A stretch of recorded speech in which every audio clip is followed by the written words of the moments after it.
अच्छा देखिए बहन लो इतना चालाक होला लो कि जब ले तिलक ना चढ़ल रहेला तो ले बढ़िया बढ़िया गाना गावेला लो, खूब निमन निमन गाई लो। कैसन गीत गाई लो?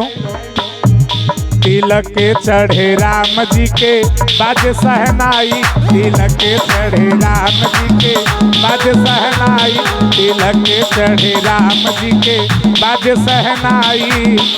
पहले खूब बढ़िया बढ़िया सुगर सुगर भक्ति गाना गाई लो, जब ले तिलक चढ़त रही तब ले, जब ले आवत रही माल तब ले खूब बढ़िया बढ़िया गाई लो गाना। का गाई लो? गाई के गोबरा से अंगना लिपा के, गाई के गोबरा से अंगना लिपा के, गजमती चौका पुराई, तिलक के चढ़े राम जी के बाजे सहनाई, तिलक के चढ़े राम जी के बाजे सहनाई, तिलक के चढ़े राम जी के। इतने में और कही लो, स्वर्ण कलशी से, स्वर्ण कलश अक्षत से भराए, स्वर्ण कलश अक्षत से भराए, मानिक दिया जराई, तिलक के चढ़े राम जी के बाजे सहनाई, तिलक के चढ़े राम जी के बाजे सहनाई, तिलक के धनंजय जी के बाजे सहनाई।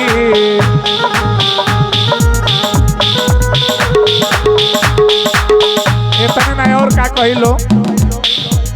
देखी देखी छवि दुल्हा राम जी के, देखी देखी छवि दुल्हा राम जी के,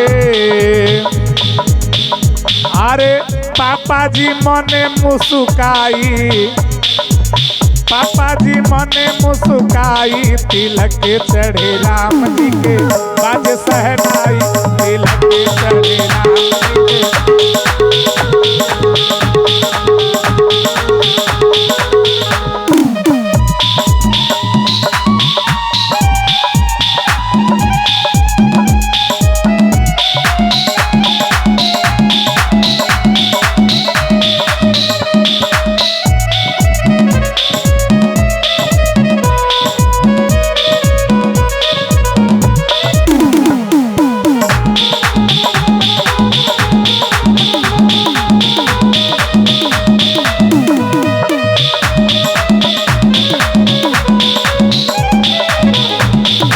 भीगा है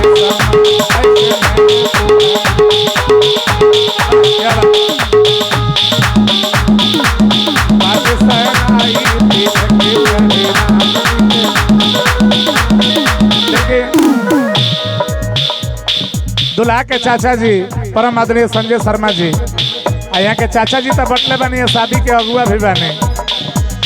हाँ तो अगुआ बनी तो जब ले तिलक चढ़ेला तब ले तो बहन बेटी खूब बढ़िया बढ़िया गीत गावेला लो। आ जैसे तिलकवा के सामनवा पुल आ जाला ओकर बाद गाना बदल जाला, अब दूसर गाना गाई लो का? जैब की कर बोटरामा आंगनवा तारा बाप के ना, जैब की कर बोटरामा। अब गाना बदल जाई, जब ले तिलक चढ़त रही तब ले बढ़िया बढ़िया गाना गाई लो खूब। आढ़ी कौशल्या दे तिलक नीरे खेली,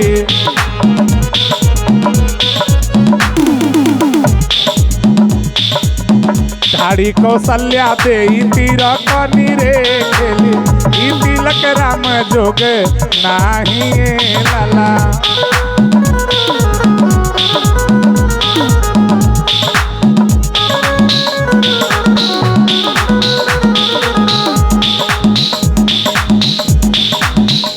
जैसे तिलक में जब बर्तन चढ़े लगी तो गावेला लो, बटुला भी छोटे छोटे बटुली भी छोटे है, बटुला भी छोटे छोटे बटुली भी छोटे है।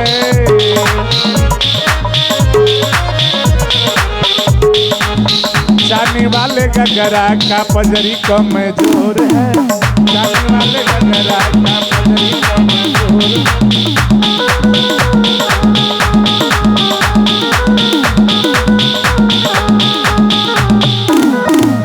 बहुत प्रकार के के गीत लोग गावेला लोग, अगर हम उ गीतिया गा दी जवन उ कहेला लो तेवन अगर हम कह दी तो लोग खिसिया जाए। नहीं तो बेटी बहन लो तो का कहेला लोग गीतिया में गावेला लोग।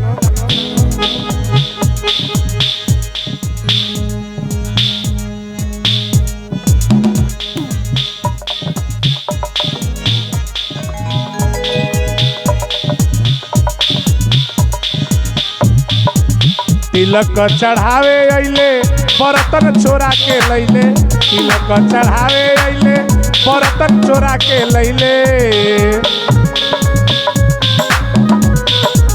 तिलक चढ़ावे अइले बर्तन चोरा के लैले। यही से दिखावे में डेराला भैया के साला, यही से दिखावे में डेराला भैया के साला। बोलत नहीं खे बाकसा के ताला, बोलत नहीं खे बाकसा के ताला भैया के साला।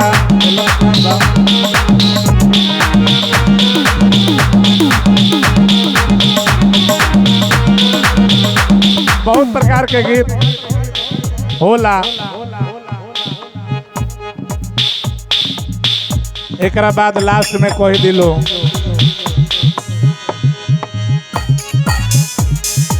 जौन गीतिया गौनी है कि जैब की करब ड्रामा, जब कुल तिलक हो जाई तो। लेकिन हमने के टुनटुन शर्मा जी इतना दिलदार आदमी हैं, यहाँ से पूछल गई कि रुआ दहेज में का चाही। लड़का और दोनों पढ़ल लिखल बालो, सब मास्टरी के तैयारी में बालो, इतना बढ़िया से पढ़े लिखे बनी। रुआ के दहेज में का चाही तो वहाँ के दिलदार आदमी फौजी आदमी हैं, मनमौजी आदमी कहनी के सुनी ना हमरा के तिलक आ दहेज में एक ही चीज चाही। कौन सी कहनी वो गीत में बाका, माड़ो के खोलाई समधी मांगे समधिनिया के, माड़ो के खोलाई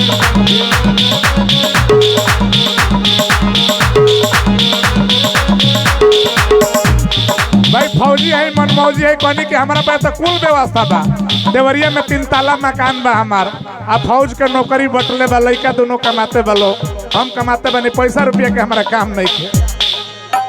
हमारा मलकिनी के पोरे पोरे गहना बटले बा, दुल्हा के मम्मी के गहना पोरे पोरे बाटे, हमने गहना गीता के काम नहीं किया। दहेज में हमारा के का चाही टुनटुन शर्मा जी आवाज के सुनो तनी तरह खातिर गाओ तनी, भले पैसा दे चाहे ना दे लेकिन हम गईबे करो। माड़ो के खोलाई समधी मांगे समधिनिया के, माड़ो के खोलाई समधी मांगे समधिनिया के, माड़ावा में भीड़ होई भारी, माड़े रंगदार समधी ओ, माड़ावा में भीड़ होई भारी, माड़े रंगदार समधी।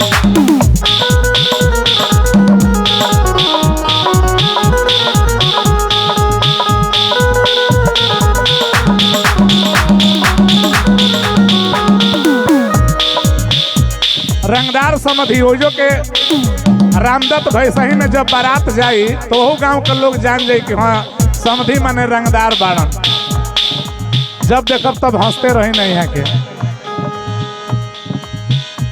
पानी का ना चाही गैया ना चाही भैंसिया हो, ना चाही गैया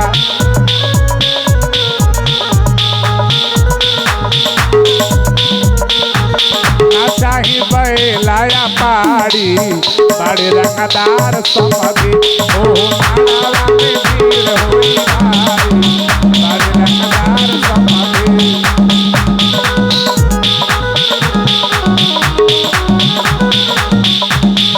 हमको हमी से चुरा लो, दिल में कहीं तुम छिपा लो, हमको हमी से चुरा लो, दिल में कहीं तुम छिपा लो।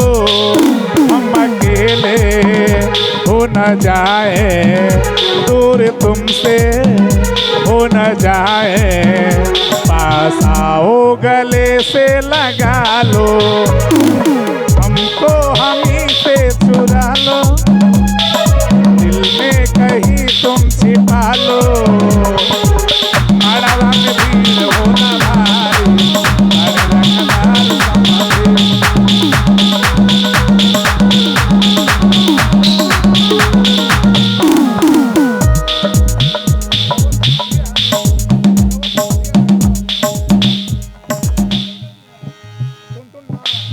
हाँ बुझा गल समझी हो के लागब तबे पैसा आवत था।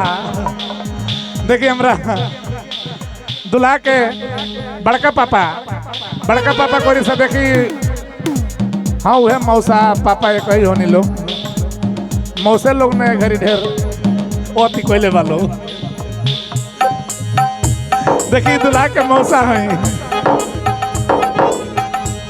कि दुल्हा के मौसा और चाचा बड़े सीधा हैं। दुल्हा के मौसा और चाचा बड़े सीधा हैं। बड़े हैंडसम और स्मार्ट इनके जीजा हैं। दुल्हा के जीजा जी भी बानी हमारा सामने। बड़े हैंडसम और स्मार्ट इनके जीजा हैं। बड़े हैंडसम स्मार्ट इनके जीजा। अच्छा दुल्हा खातिर बहुत गीत भइल ठेकेदार साहब। हमने के जटमलपुर से ठेकेदार साहब आयल बने। हमारा दुल्हा के पापा के बहुत बढ़िया संगतियाँ हैं। रो के यहाँ हमारा प्रोग्राम भइल है। दुल्हा कोरी से बहुत गीत गए। वो दुल्हन कोरी के गीत हम गावत तनी हो कैसे के दुल्हा ओरी के पैसा बहुत हमरा के मिल गइल बा दुल्हन ओरी से नहीं के मिलल। तो दुल्हनिया के पापा जी के मन के बात बताई एगो कि आए आसमान तुझसे हंसी ये जमीन है कि दुल्हा दुल्हन हमारे चांद से अरे बढ़ कर हसीन है। देखिए